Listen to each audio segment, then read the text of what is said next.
اپنی زندگیوں کو بھی آسان بنائیں اور دوسروں میں بھی آپ آسانیاں تقسیم کریں۔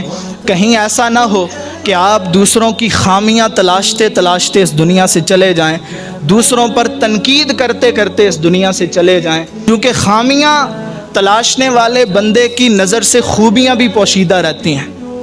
وہ کمال اور جمال اسے دونوں نظر نہیں آتے۔ جب اسے کمال اور جمال دونوں نظر نہیں آتے تو وہ بے مثال خدا اسے کیسے نظر آئے گا؟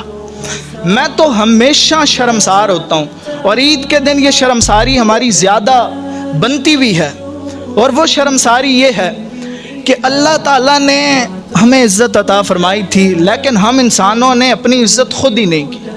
اللہ تعالیٰ نے پوری کائنات ہمارے مسخر کرنے کے لیے پیدا فرمائی تھی، لیکن ہم چند بے لگام خواہشوں اور چند سکوں کے حصول کی دوڑ میں اپنی قدر کرنا بھول گئے۔ بامقصد زندگی گزاریں، تب ہی آپ کی موت بامقصد ہو سکتی ہے۔